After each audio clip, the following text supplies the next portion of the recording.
Hello and welcome to an impromptu episode of Henry and Martin Do History. Oh, actually, it's Martin and Henry Do History, isn't it? I put you second on this one. Yeah, you did. You did put me second. Yeah. Sorry. In life, I always put you first, but in videos, in second. And we're staying at the Winsford Cottage Hospital. Yes, we've done. There's a bit of research that we've done, haven't we? We've done loads of research. Well, no, we read the research that other people did, and yeah, it's really informative. There's quite a big amount of research online at the Winsford Cottage Hospital website, which is part of the Landmark Trust, and we've been staying here all week. Yes. So it's been very nice, and I've been drunk a bit. So anyway, we're going to take you around. I'm going to do a little tour with you that I filmed yesterday while you were out enjoying yourself. Yeah. And then we'll be back at the end to say goodbye. Okay, bye-bye. See you in a bit. So welcome to the Winsford Cottage Hospital. This is where we've been staying this week, so I'm going to take you inside, let you have a good look. Hello. Hooray for reflections, eh?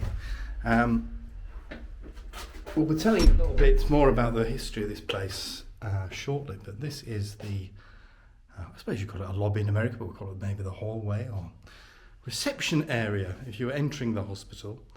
And the entire building has been turned over as a Landmark Trust property, which means that it's now rented out to idiots like us to come and stay. It's an absolutely beautiful place to stay, absolutely gorgeous. And you know, you get a real feeling for the past here, and that can creep you out a little bit, I'll be honest, at night.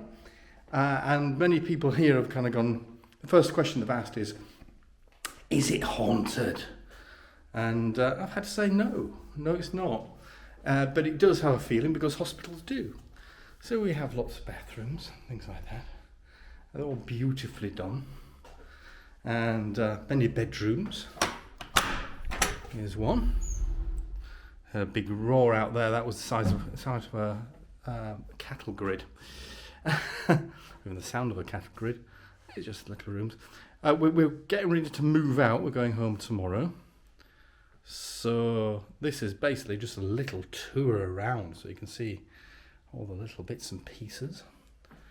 That's just one of the bathrooms. And let's turn around now. We'll go down the hallway again. I think the creepiest thing about this place, even though the place isn't necessarily creepy, is the corridor. And I think corridors in themselves feel like creepy places. I think because we associate them with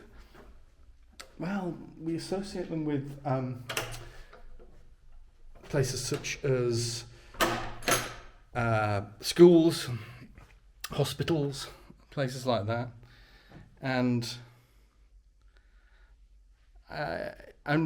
we always know that if we're going to a school at night, right, it's basically the creepiest place in the world. Well, yeah, you know, anywhere institutional can feel creepy at night.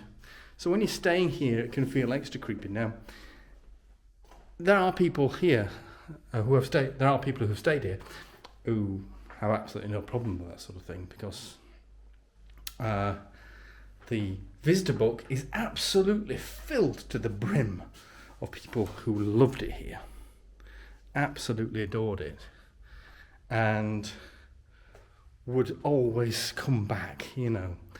Not a single person has said, like me, that this place is creepy. And that's maybe because I've just got a slightly overactive imagination. And I think that can be brought down to that, really. As you say, I'm just going around now, just showing you all the different rooms and things that are in here. This is another bedroom. A single room. I feel like an estate agent doing this rather than doing a history podcast thing. But, you know, there we go. Let's come back out again. It's been snowing today, although it's melting outside. I'll show you outside in a moment.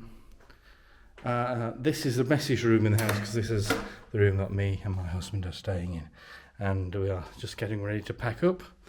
So it's all a little bit scruffy, but this is they would call it the master bedroom, I suppose. And you know, I'd say very nice indeed. Opened in 1901 as a hospital. The architect was CFA Voisey. Voisey, of course, being a major architect in the arts and crafts movement, and he very much was a architect who usually designed houses.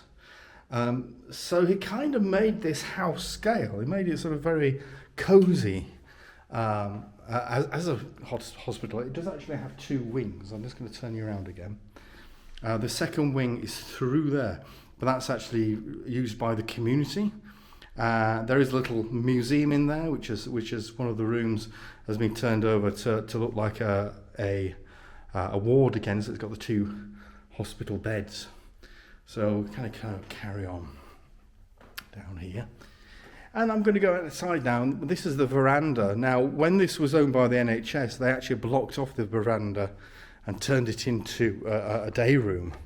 But happily, when they redid the house, or the cottage, or the hospital, they very much put it back to what it would have been. Of course, back in the days when Voisey created this, medical science believed that nothing could fix somebody quicker than a bit of fresh air, so they would sit people out here with a rug draped over their knees.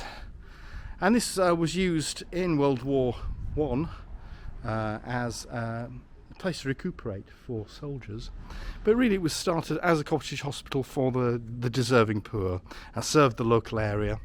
And if you were to look in the patient records, which we do actually have,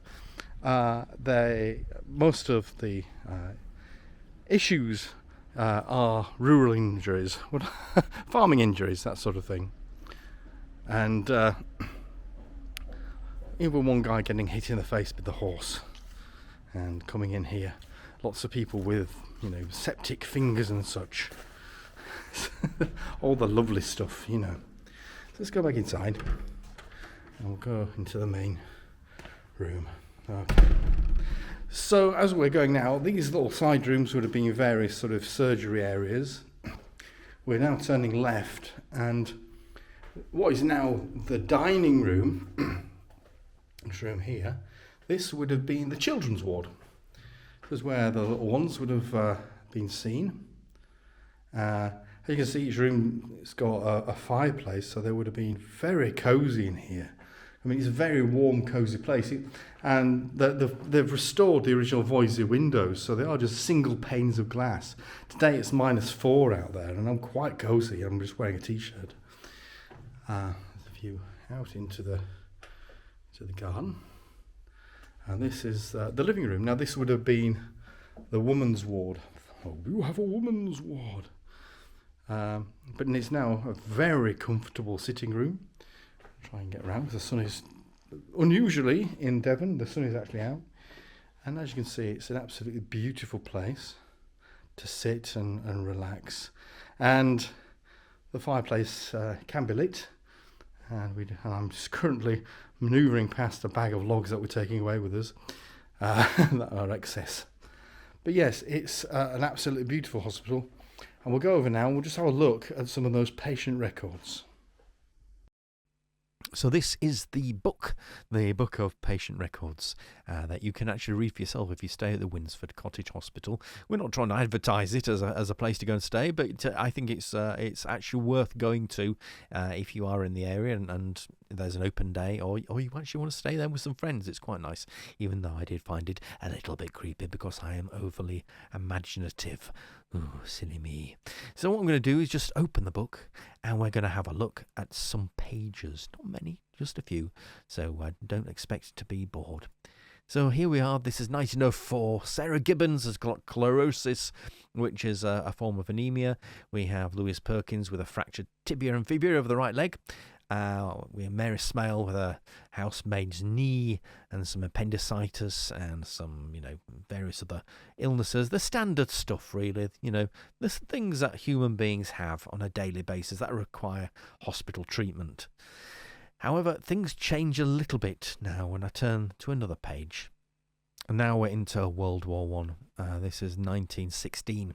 And we have the standard stuff, there's a hernia there, but then we have bullet wounds, shrapnel wounds, gunshot wounds of the face, of the leg. the people who came into the hospital would have already been treated for most of these. They were there really to recover. So some of the treatment would have been just changing dressings and making sure they're okay. And eventually they would have been cured and then sent back to their garrisons or, discharged from the army if it's too bad. So it became a place of peace, really. A place to leave the war behind for a while and get better. Sadly, a lot of those men would have gone back into those trenches and may not have been able to be treated again because they wouldn't be with us anymore. But as you can see there, right in the middle of all these soldiers, there's a schoolgirl with a poisoned finger. A good old-fashioned poison finger. Of course, a poison finger means a septic finger. So they were still treating people from the local area, even though it was mostly, soldiers there. So now we're in the 1940s. We're now coming out of the Second World War. And the purpose of the cottage hospital has changed again. And this time it's all about making babies. Or I should say, not making babies, birthing babies, taking babies out of ladies. As you can see, I'm not a medical advisor, and so I don't know exactly. But babies come out of ladies, and that's what they were doing there. So it was a maternity hospital. Right, let's go back to me and Henry, who are going to say goodbye now. Hey, we're back again. Hope you enjoyed. Yeah. Well, I hope that was very, very, very interesting. There'll be links in the description, which will just tell you exactly how you can come and stay in this wonderful building. But for now, and maybe another year. Bye-bye. Or two. Bye-bye. Bye. Bye.